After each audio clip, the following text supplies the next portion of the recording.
Dan Battle, Senior Counsel for Market Transitions and Head of Benchmark Reform at ISDA. We're just over a year away from the remaining 5 LIBOR tenors becoming either permanently non-representative or ceasing. I'm here to talk about this with Tom Wipf from Morgan Stanley, also an ISDA board member and chair of the ARC, and Jack Hattem from BlackRock, an ISDA board member and an ARC member. So 30 LIBOR settings ceased or became non-representative at the end of last year. Jack, how did this play out, and what role did fallbacks play, and what can we learn from it?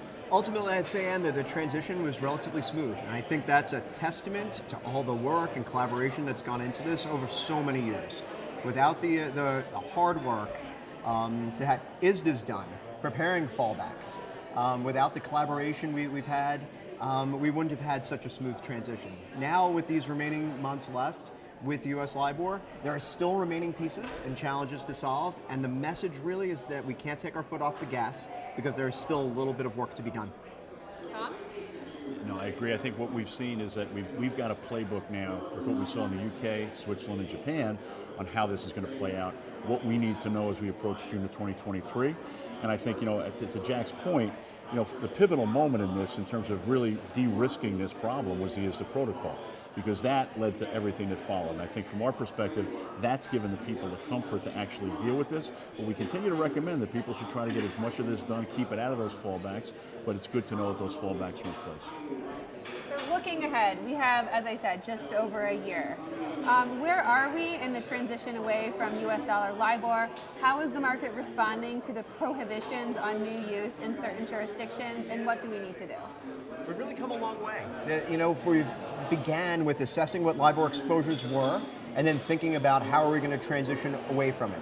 When we look at volumes of both futures and swaps, we're seeing not just increased volume of SOFR versus LIBOR, but volumes in SOFR exceeding that than LIBOR. I think that's a really good sign, because volume breeds liquidity, and that's a really positive feedback loop.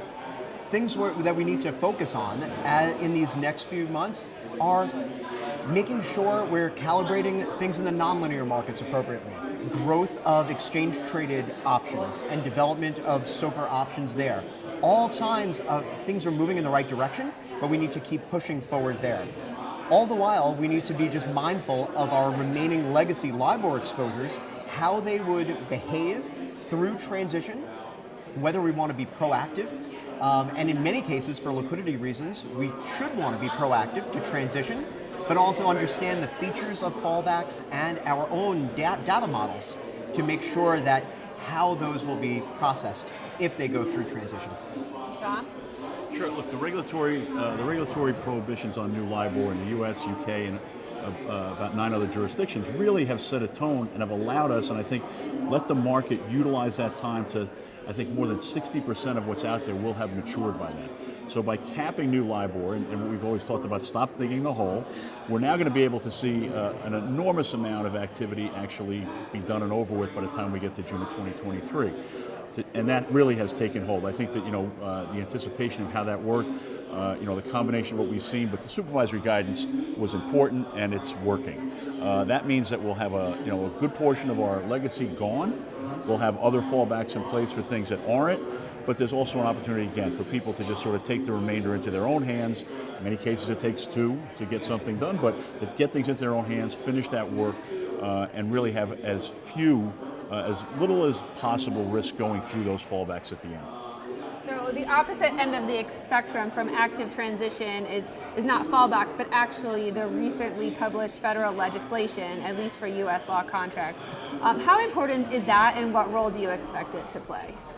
I think the passage of legislation, which began at the state level and now at the federal level, I think it's significant and symbolic that there is a pathway forward. So it's by no means an excuse to take your eye off the ball or become complacent with your legacy book. However, it provides a really important pathway forward.